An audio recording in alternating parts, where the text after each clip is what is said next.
Nós vamos abrir a palavra do Senhor no Evangelho de João, no capítulo 3.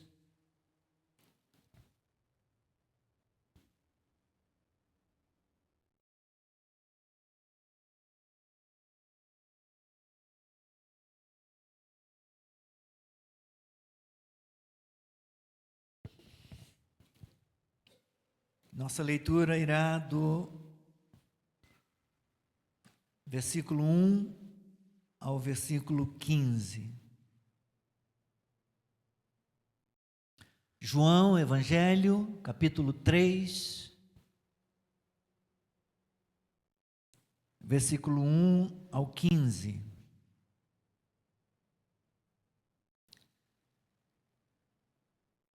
Havia entre os fariseus um homem chamado Nicodemos, um dos principais dos judeus.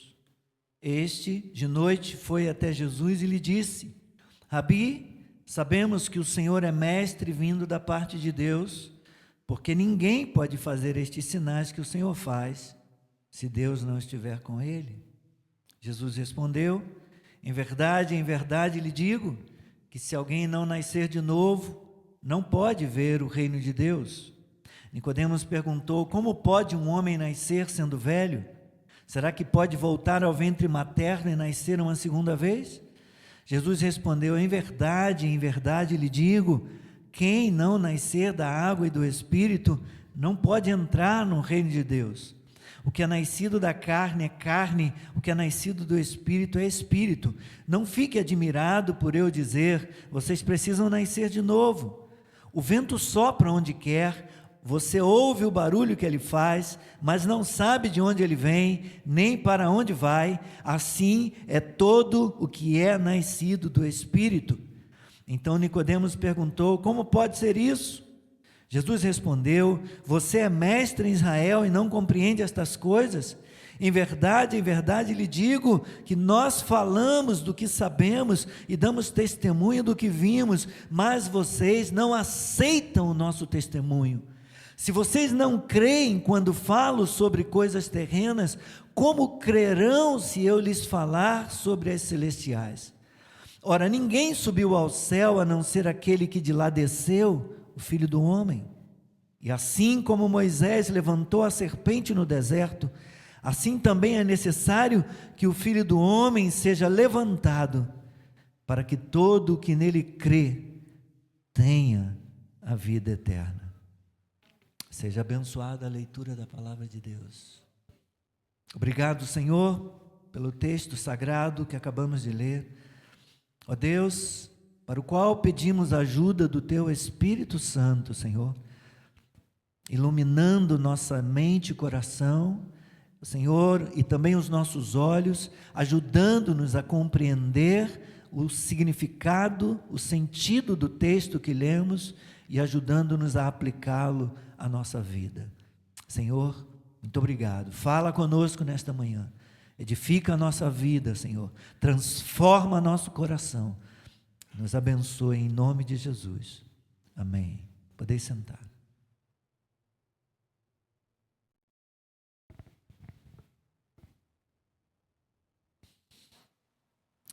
Existe uma frase que eu não conheço, eu não sei de quem é a autoria. Essa frase diz que milagre não se explica, se vive. Há uma música, inclusive, um louvor, um corinho meio de fogo, que fala disso. Milagre não se vive, se explica. O que essa frase nos quer dizer para nós é que quando o assunto é o impossível acontecendo, a lógica dá lugar à fé. A essência do milagre reside naquilo que vai além da nossa compreensão terrena. Enquanto a ciência busca padrões e respostas materiais, o milagre atua no campo do sobrenatural e da crença. precisamos crer para ver. Nós precisamos crer. O texto dessa manhã, meus irmãos, nos ensina que no cristianismo a fé está acima da lógica. Tiago, tudo bem? Tudo bem com a Gil? Tá? Graças a Deus. Como eu ia dizendo, o texto de hoje nos ensina que no cristianismo, a fé está acima da lógica.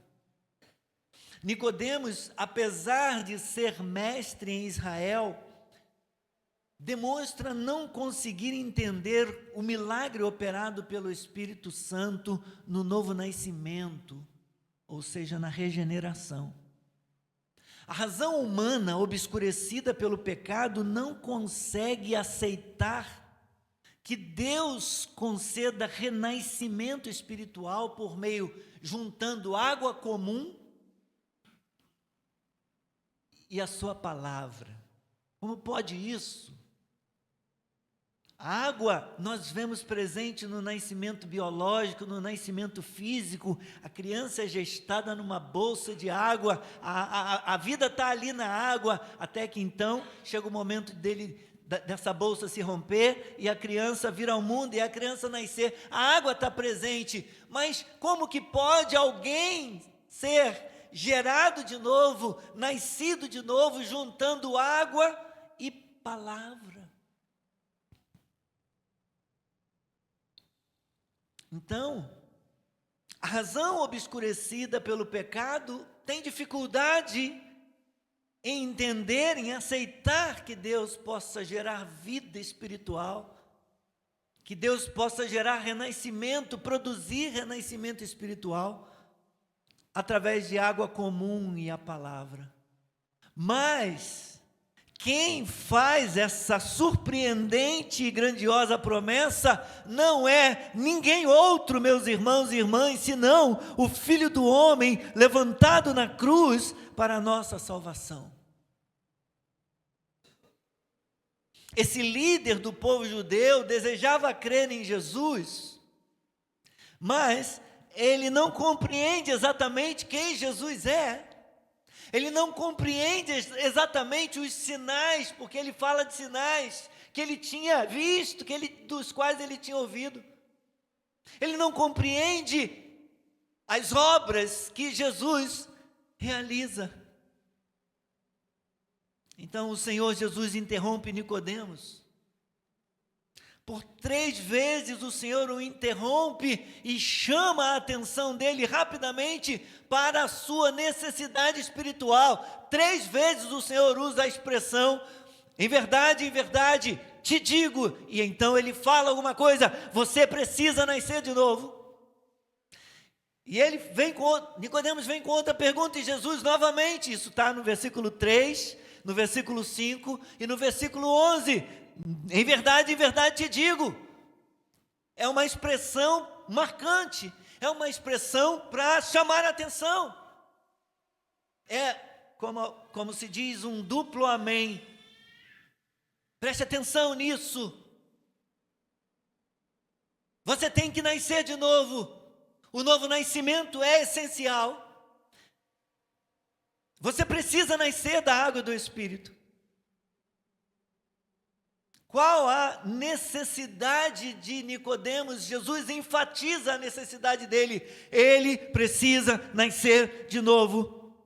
Nicodemos precisa nascer de novo, assim como eu preciso ser nascido de novo, assim como você precisa nascer de novo, e assim como todas as pessoas no mundo todo precisam nascer de novo. Vamos então olhar mais calmamente para o texto, não tão calmamente assim para não passar da hora. Havia entre os fariseus um homem chamado Nicodemos, um dos principais dos judeus. Este de noite foi até Jesus e lhe disse: Rabi, sabemos que o Senhor é mestre vindo da parte de Deus, porque ninguém pode fazer estes sinais que o Senhor faz, se Deus não estiver com ele. Interessante que João termina o capítulo anterior, o capítulo 2, falando a respeito do conhecimento que Deus tem do ser humano, dos homens, das pessoas, dos homens e das mulheres. Versículo 25 diz que ele não precisava que alguém lhe desse testemunho a respeito das pessoas. Por que ele não precisava disso? Porque ele mesmo sabia o que era a natureza do homem, o que era a natureza humana. Então é como se João dissesse: então eu vou dar um exemplo para vocês de um homem que Deus conhecia, que Deus conhece, que Jesus conhece. E ele vai falar de Nicodemos. Os 2 primeiros versículos descrevem a vida de um homem chamado Nicodemos, que era um líder, que era alguém importante em Israel, que era um mestre, membro do Sinédrio. João é cuidadoso em descrever a pessoa e a situação da vida de Nicodemos na vida religiosa judaica, e isso não é uma coincidência. Se algum homem na ordem antiga, na antiga aliança, conheceu o significado de Deus e dos seus planos e propósitos para o homem, essa pessoa foi Nicodemos. Ele era profundamente entranhado na tradição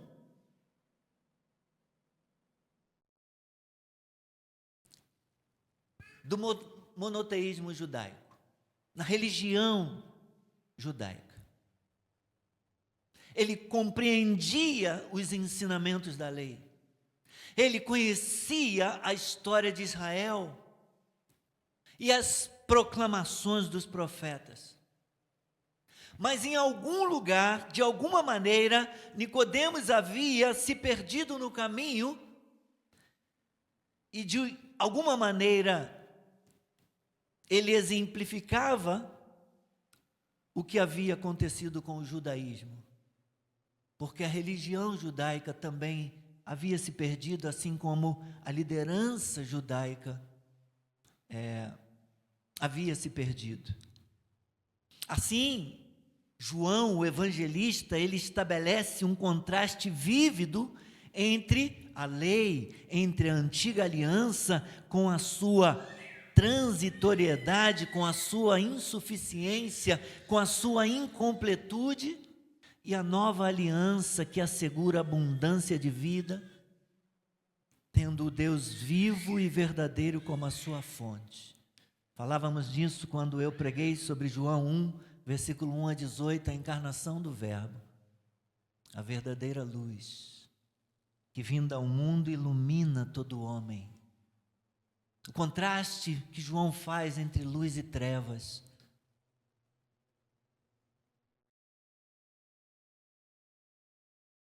O fato de Nicodemos ter ido até Jesus de noite tem levantado muitas suposições. Entre elas, a suposição de que ele estaria evitando ser visto, ser identificado. Numa conversa com Jesus, ele estava querendo fugir de publicidade, fugir dos paparazzis, dos jornalistas, dos fotógrafos que iriam sair espalhando a notícia. Mas, ao lermos o texto no seu contexto adequado, nós entendemos que de noite, aqui no versículo 2, significa a condição de profunda necessidade da alma de Nicodemos. Simbolicamente compreendido, Nicodemos é uma pessoa que vive nas trevas deste mundo e que precisa encontrar a luz. E eu dei, no domingo que preguei João 1, eu mencionei João 8,12, em que Jesus fala que Ele é a luz. Ele é a luz. E quem crer nele não andará em trevas. Capítulo 11, versículos 9 e 10 também. Capítulo 13, versículo 30. Nicodemos é mais uma pessoa que vive nas trevas e que precisa de salvação, e que precisa de libertação, e que precisa de um encontro pessoal com a luz. Então, versículos 3 a 8, nós podemos ver aqui uma relação da necessidade de renascimento espiritual com a soberania de Deus. Versículos 3 diz assim: Jesus respondendo à fala de Nicodemos sobre a necessidade de alguém estar na presença de Deus para fazer as obras, os sinais que Jesus fazia. Jesus respondeu para Nicodemos: em verdade lhe digo, que se alguém não nascer de novo, não pode ver o reino de Deus. Nicodemos perguntou: como pode um homem nascer sendo velho? Será que pode voltar ao ventre materno e nascer uma segunda vez? Jesus respondeu: em verdade lhe digo, quem não nascer da água e do Espírito não pode entrar no reino de Deus. O que é nascido da carne é carne, o que é nascido do Espírito é Espírito. Não fique admirado por eu dizer, vocês precisam nascer de novo. O vento sopra onde quer, você ouve o barulho que ele faz, mas não sabe de onde ele vem, nem para onde vai. Assim é todo que é nascido do Espírito.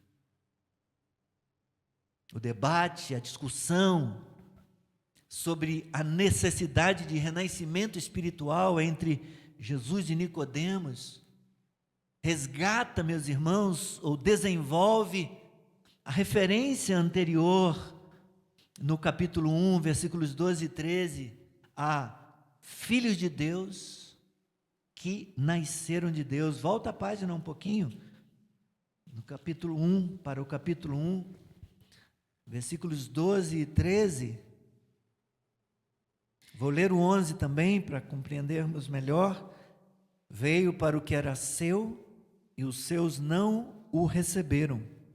Mas a todos quantos o receberam, deu-lhes o poder, ou o direito de serem feitos o quê? Filhos de Deus, a saber, aos que creem no seu nome. Quem são esses?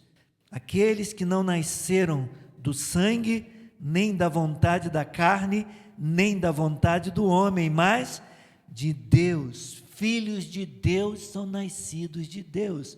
Filho de homens são nascidos dos homens. O novo nascimento é o novo nascimento de Deus. Então, essa discussão, esse tema aqui resgata e desenvolve essa referência anterior aos filhos de Deus que nasceram.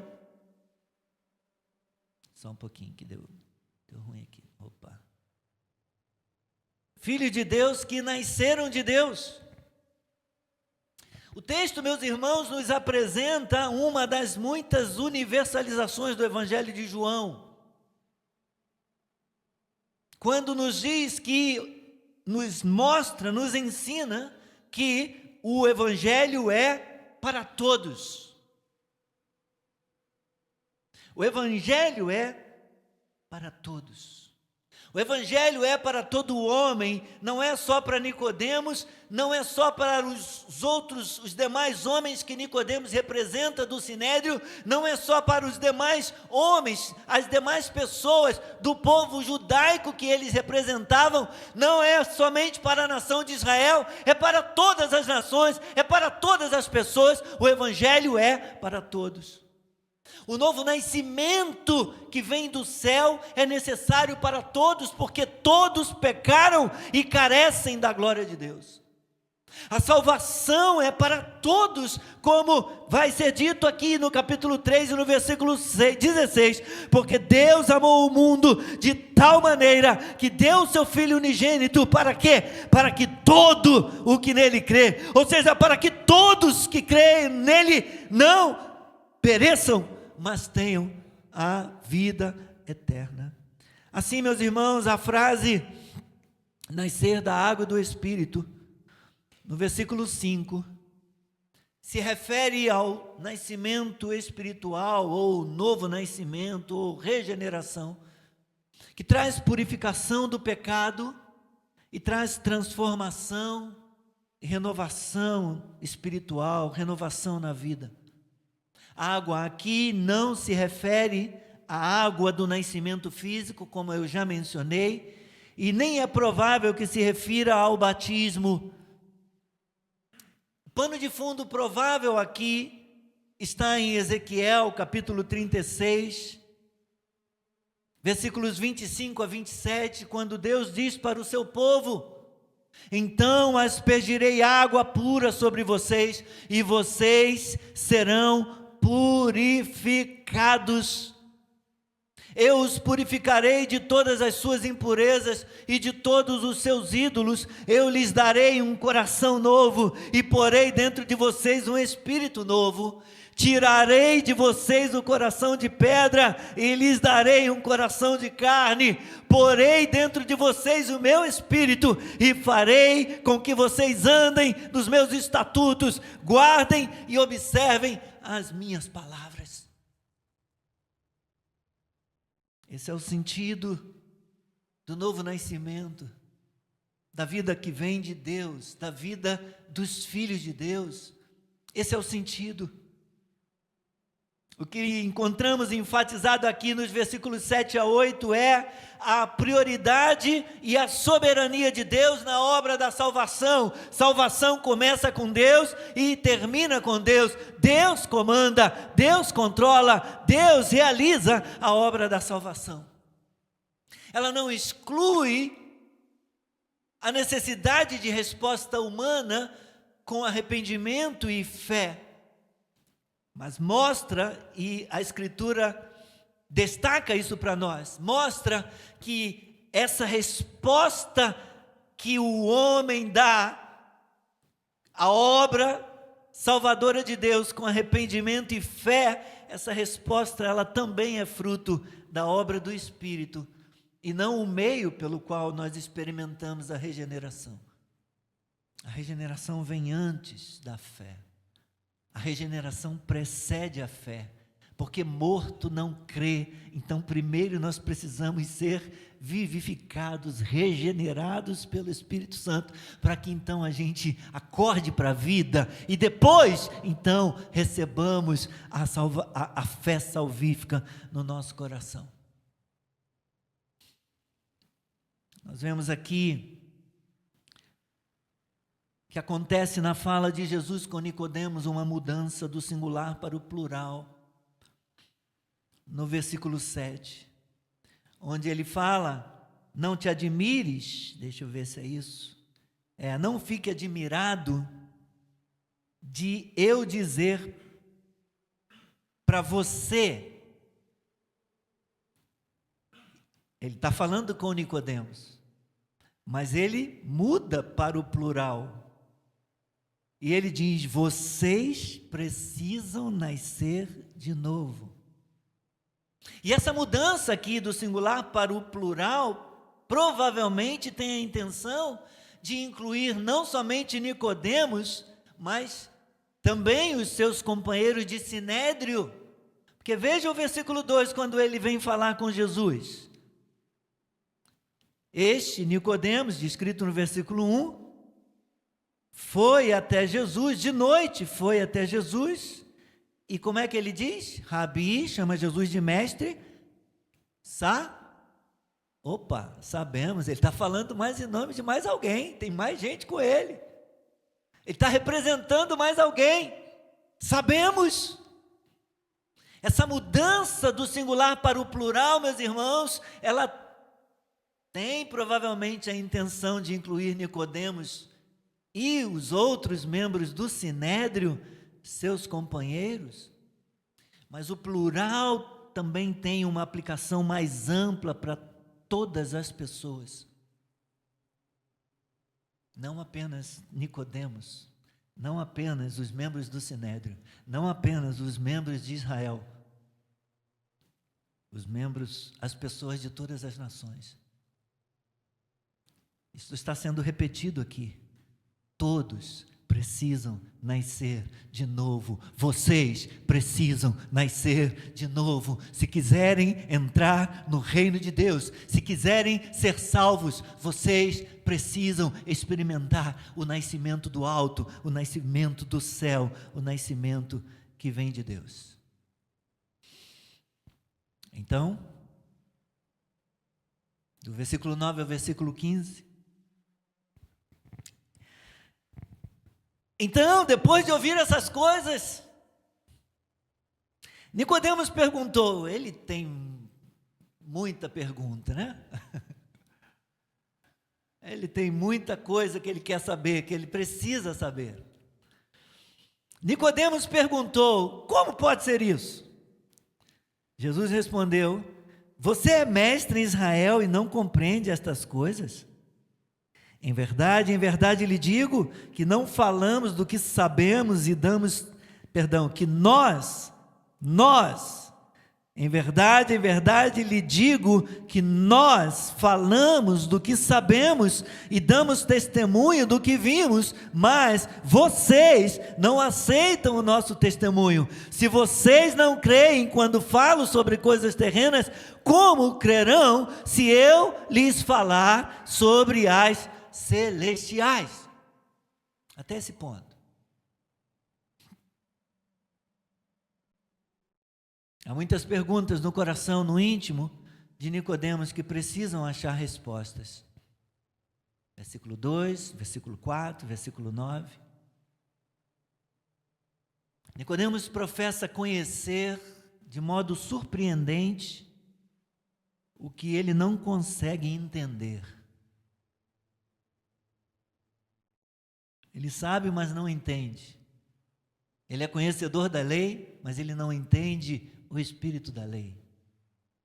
Ele não entende o coração de Deus revelado na lei. Como um mestre reconhecido entre os seus contemporâneos, Nicodemos deveria ser capaz de compreender Jesus. Uma vez que esta nova vida, nascida do céu, vinda de Deus, é semelhante a imagens que ele conhece, a textos da antiga ordem, da antiga aliança que ele conhece, como por exemplo Ezequiel 37. Quem se lembra do que trata Ezequiel 37? O vale de ossos secos. Então, o vale está coberto de osso, sem vida, só morte ali. E o que acontece? Deus, pelo seu Espírito, ordena a vida, entrando e enchendo e preenchendo aqueles ossos, vida, e levanta um exército numeroso. Fala disso, fala de ressurreição, fala de ressurgimento. Ele deveria entender, porque ele entende da lei, ele conhece os profetas, ele conhece toda a lei de Moisés. É semelhante à ressurreição descrita, portanto, esse novo nascimento, ao vale de ossos secos, em Ezequiel 37, ao novo coração de que Deus fala na lei, em Deuteronômio 30, versículo 6, ao que é falado sobre o novo coração na nova aliança, no estabelecimento da nova aliança, em Jeremias 31, 33, e também a respeito do ressurgimento da vida, que nós já lemos em Ezequiel 36, 26, quando Deus diz que derramará água sobre eles, derramará o Espírito e porá o Espírito no coração deles. Observe que Jesus está a todo tempo provocando Nicodemos a respeito do conhecimento que ele tem como mestre da lei. Mas não somente Nicodemos representa outros aqui. O Senhor fala com Nicodemos em nome de outros mais. No versículo 11, quando Jesus responde a pergunta de Nicodemos, ele diz: em verdade lhe digo, versículo 11, o quê? Que nós falamos do que sabemos. Jesus fala aqui como um profeta.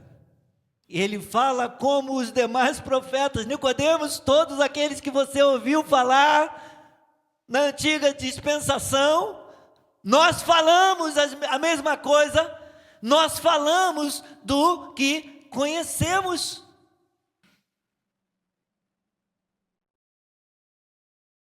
Da mesma maneira que Nicodemos fala com Jesus, representando outros, representando os membros do Sinédrio, representando toda a comunidade de Israel, representando todas as pessoas, Jesus também está falando com eles. Está falando com ele e com eles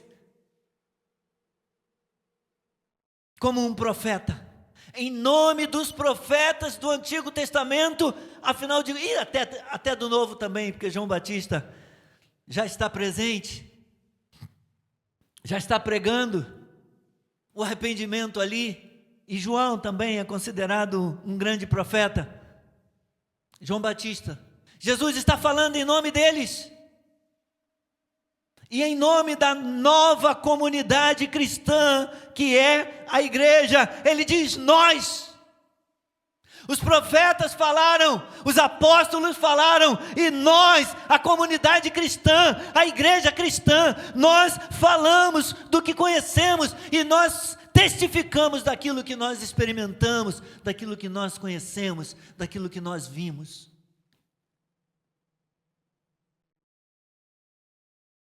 Nicodemos e toda a comunidade que ele representava não estavam percebendo esse testemunho.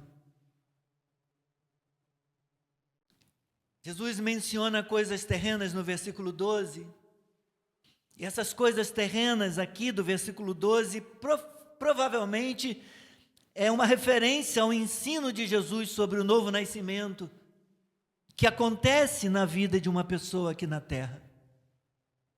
Se Nicodemos não consegue entender nem mesmo isso, então Jesus não pode transmitir a ele verdades mais profundas.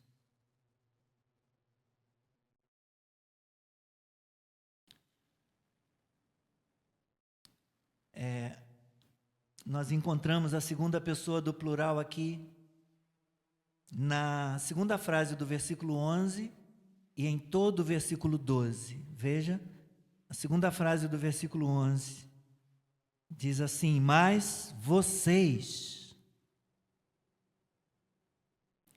vós, né, no formal, e vocês no coloquial, vocês não aceitam o nosso testemunho. Se vós, ou se vocês não creem, se vós não credes, se vocês não creem quando falo sobre coisas terrenas, como crerão se eu lhes falar das coisas celestiais?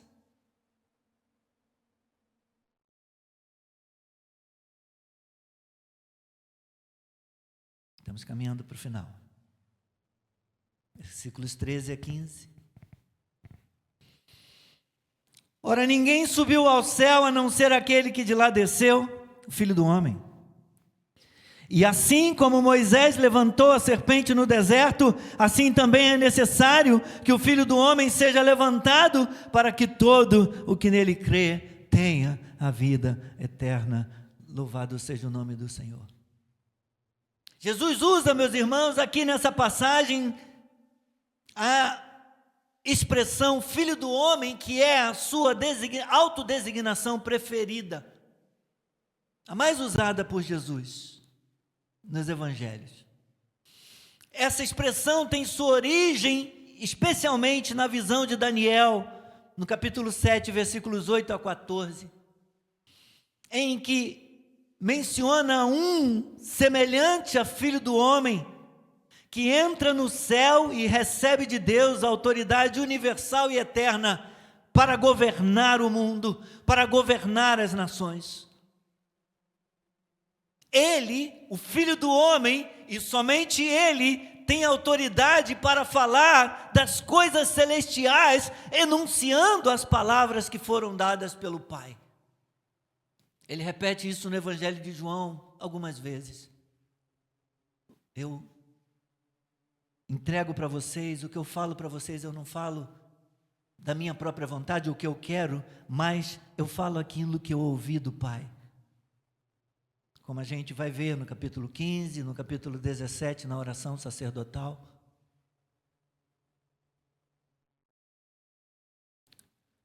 Então Jesus cita Moisés no versículo 14,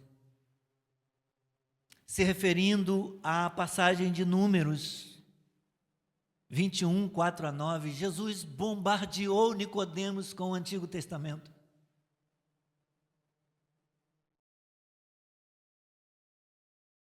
Era o que tinha, era a Bíblia que Jesus lia e conhecia tão bem. Não havia ainda o Novo Testamento que nós conhecemos escrito. Então ele, Nicodemos, você precisa entender essas coisas, você precisa saber a respeito dessas coisas. Leu Daniel, ouviu falar do Filho do Homem, então ele tem autoridade, ele pode entrar no céu a hora que ele quiser, e ele pode falar tanto de coisas celestiais quanto de coisas terrenas, porque Deus lhe conferiu toda a autoridade, o ancião de dias deu para ele toda a autoridade. Moisés, você conhece a lei, você já ouviu falar de Moisés.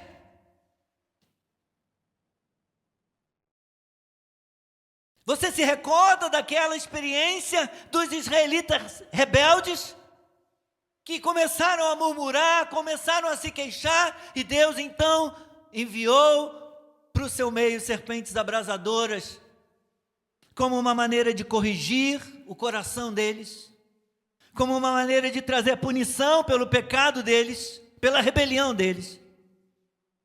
Então, Nicodemos, Deus disse a Moisés: faça uma haste e crie, forje uma serpente de bronze. E então fixe a serpente de bronze em uma haste, com a promessa de que todo aquele que olhasse para ela viveria. A comparação, meus irmãos, de Jesus sugere algo para Nicodemos e também para nós. Sugere que a sua crucificação iminente, sob a maldição de Deus, também comunicaria salvação àqueles que olhassem para ele com fé. Veja de novo o versículo 14 comigo. E assim como Moisés fez o quê? Levantou a serpente no deserto. Assim também importa, assim também é necessário o quê? Que o Filho do Homem seja levantado. A palavra levantado é importante nesse Evangelho de João. Você vai encontrá-la em outros capítulos, no 8, 28, no 12. E ela contém um duplo sentido de crucificação e exaltação. Ele foi levantado na cruz, mas ele também foi levantado para a sua glorificação, para a sua exaltação, até ser entronizado à destra de Deus. A morte de Jesus Cristo na cruz, sua ressurreição e sua glorificação juntas revelam, manifestam a glória de Deus, meus irmãos. A palavra necessário aqui, ou importa, ela aponta para o propósito soberano de Deus. Havia um plano eterno, havia um propósito eterno, era necessário que o Filho do Homem fosse levantado. A crucificação de Jesus foi a chave, meus irmãos, do plano eterno de Deus para salvar o seu povo. Deus estava no comando, Deus estava no controle.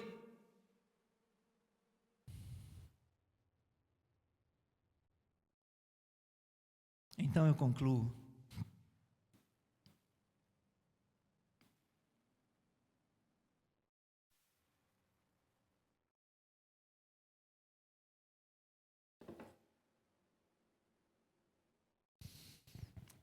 No caso da serpente no deserto, ou das serpentes, abrasadoras que feriam mortalmente as pessoas, e também da serpente de bronze que Deus mandou Moisés levantar, Deus poupou aqueles que aceitaram o meio de resgate que Ele proveu.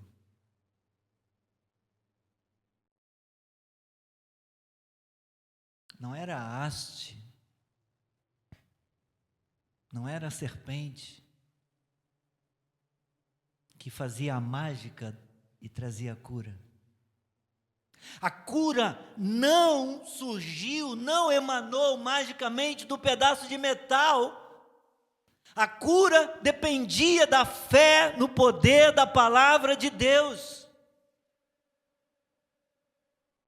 Mas o resgate da morte que Deus trouxe por meio da serpente de bronze era somente um tipo do que Ele planejava quando seu Filho encarnado tomou os nossos pecados e foi levantado sobre a cruz. Quando a fé olha para o Cristo crucificado, Deus salva da morte eterna todas as vítimas do veneno fatal do pecado.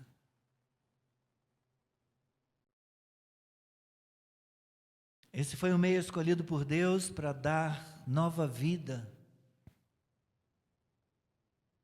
aos homens, a Nicodemos, aos membros do Sinédrio que ele representava, a nação de Israel e todas as nações. A partir de Israel, com a vinda do Cristo, todas as nações. Esse foi o meio escolhido por Deus, a obra de Jesus Cristo na cruz, o meio escolhido por Deus para dar nova vida aos homens e mulheres mortos, que jazem mortos nas trevas deste mundo. Então eu leio, finalizando com você, versículo 14 ao 18, e depois o versículo 36. E assim como Moisés levantou a serpente no deserto, assim também é necessário que o Filho do Homem seja levantado, para que todo o que nele crê tenha a vida eterna. Porque Deus amou o mundo de tal maneira, que deu o seu Filho unigênito, para que todo o que nele crê não pereça, mas tenha a vida eterna. Porque Deus enviou o seu Filho ao mundo, não para que condenasse o mundo, mas para que o mundo fosse salvo por ele.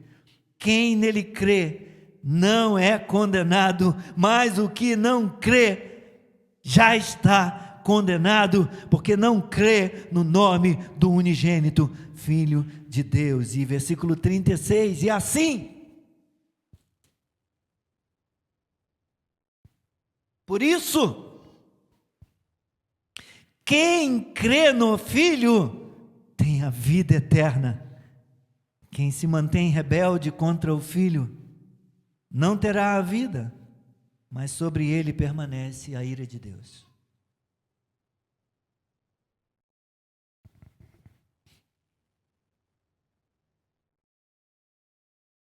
Só Deus tem poder para dar nova vida a um homem morto, a uma mulher morta. Só Deus tem poder para dar vida, suscitar morte, da morte suscitar vida. Somente Deus, amém? Como é que a gente pode aplicar isso à nossa vida? Rapidamente. Religião não substitui novo nascimento. Nicodemos era mestre, líder espiritual e moral, mas morto espiritualmente. Uma pergunta que poderíamos fazer é: tenho vivido religião ou regeneração? E a ação que podemos ter e que proponho: peça ao Espírito Santo que revele áreas da sua vida que ainda não foram transformadas. Ele pode transformar. A fé começa onde a lógica termina. Nicodemos queria entender antes de crer. A pergunta: o que Deus já me pediu e eu ainda não obedeci? Porque eu quero explicações, porque eu quero entender. A ação que proponho: dê um passo de fé esta semana em alguma área específica da sua vida. E perceba se você não está querendo explicações de Deus, querendo entender sem crer. A fé começa onde a lógica termina. Terceiro, todos precisam nascer de novo. Jesus disse para Nicodemos e os que ele representava: vocês precisam nascer de novo. E a pergunta que faço é: tenho tratado a igreja como um lugar de regeneração, de vida, ou apenas de tradição? A ação que proponho: ore para que o Espírito renove a sua vida e a vida da igreja. Quarto, conhecimento sem vida não salva. Nicodemos sabia muito, mas não entendia nada espiritualmente. A pergunta proposta é: minha vida confirma aquilo que eu digo crer? E a ação que proponho é: examine sua vida e peça a Deus coerência entre a sua fé e a sua prática. Sabemos muitas coisas, mas não praticamos todas. Quinta aplicação: olhar para Cristo é o único caminho. Assim como no deserto a cura vinha ao olhar para a serpente, hoje a salvação vem ao olharmos, ao atentarmos para Cristo. A pergunta: para onde tenho olhado quando busco salvação, paz ou sentido para a minha vida? A ação que proponho é: fixe seus olhos em Cristo diariamente, na palavra, na oração e na obediência. Amém? O Espírito Santo pode transformar qualquer pessoa. O vento sopra onde quer. Será que tenho acreditado que Deus pode transformar áreas mortas da minha vida? Será que você crê que Deus pode transformar áreas mortas da sua vida? A ação que proponho é: apresente ao Espírito Santo uma área considerada impossível e peça renovação. E por último, quem nasce de novo vive de modo novo. Novo nascimento produz nova vida. A pergunta é: o que na minha vida ainda não combina, não condiz com alguém que nasceu do Espírito? Podemos orar a oração final do salmista, no Salmo 139. O que ele pede para Deus? Sonda-me, ó Deus, e conhece meu coração. Prova-me, conhece os meus pensamentos. Vê se há em mim algum caminho mau e guia-me pelo caminho eterno. O que na minha e na sua vida ainda não combina com alguém que é nascido do Espírito? A ação que proponho: escolha um hábito ou um pecado que você precisa abandonar com a ajuda do Espírito Santo. Ele ajuda. Se pedirmos, Ele ajuda, Ele socorre. Amém? Vamos ficar de pé.